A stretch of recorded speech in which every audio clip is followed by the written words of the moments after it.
So the best way to balance this gimbal is to do one axis at a time. Now, each axis can be locked independently. That allows you to then do just the one axis and not be influenced by whatever the balance is on the other ones. So in the case of, let's say, the first one, which is the tilt axis, and that is so called because the camera will tilt forward or backwards, is to make sure that, like I have here, the camera, once the axis is unlocked, remains facing forward like this. So an incorrectly balanced camera will, for example, depending on whether the camera is too far back, so it's back heavy, or whether it's too far forward, therefore it's front heavy, so that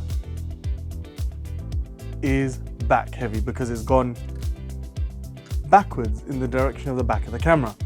And then if you had a camera which is too front forward, aka front heavy, it would go front ways. So what you do is you adjust these little, you just loosen up these little levers and move the camera backwards or forwards depending on which way it's falling. So that the ultimate goal, as I mentioned, is to get this balanced on its own like this. Now I have a zoom lens on here, and one of the tricks that I've picked up is to zoom the zoom lens out about halfway, because in that way, when you do zoom out or zoom back in, you're not putting that much tension on the motors. Because I've had it whereby I've balanced it with the zoom lens completely in at the widest angle that it can be. And then when you go to zoom out, it's too much weight on the motors, therefore it starts to beep and becomes unbalanced. So as you can see here, I've got mine halfway zoomed out. The next part that you need to make sure is balanced is if you tilt the camera upwards, it needs to face upwards without any issues. Now again, same principle. If the camera goes this way or that way, there is an arm here which you can slide up and down. So if it's falling backwards, then you need to slide the arm down to try and balance it, and vice versa. If it's falling this way, then you need to push the arm upwards in order to get this to face upwards without any issues. So that is now your tilt axis fully balanced. Now let's move on to the next axis. So we need to lock the tilt axis so that doesn't interfere with the balancing of the next axis, which is the roll axis. So the roll axis needs to, once you've unlocked it, it needs to stay balanced like this. Let me just move this here so that you can see. So for example, if this falls this way or if this falls this way, you adjust the camera using another lever, and you can move the camera further out if it's too heavy on this side, or you move it more towards the arm if it's too heavy on the outside. Now, my particular camera, the Panasonic S1, is extremely, well, I'd class it a heavy mirrorless camera. So I needed a counterweight to offset that. So if I don't have a counterweight, my camera is just going to flip to the side. So this counterweight, as I've said in my previous video about all the accessories, makes this camera, plus I think certain types like Black Magic as well, is also a rather left heavy camera, and it allows it to balance, as you can see here. Now the final axis that needs to be balanced is the pan axis. And this is called the pan axis because it controls the pan, aka left or right, of the camera. Now, originally I found this particular axis the hardest to balance. Even all the videos out there that I watched, they just kind of left me confused. And then I figured out the best way to do it, and I'm going to show you that now.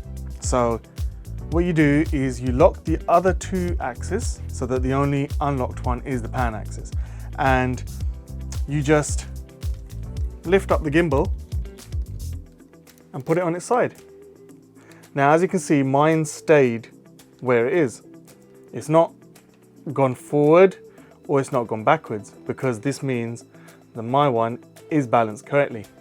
But what you do is, if your one isn't balanced properly, then you just undo this little lever here and make micro adjustments. I mean micro adjustments, because it does matter how much you adjust it by. Even the tiniest of adjustment will make it go one way or another.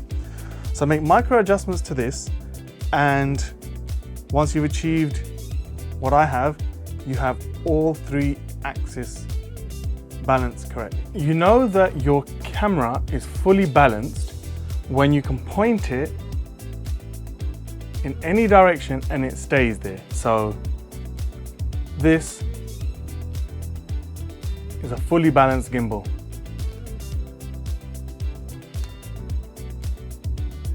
And it just stays in that direction.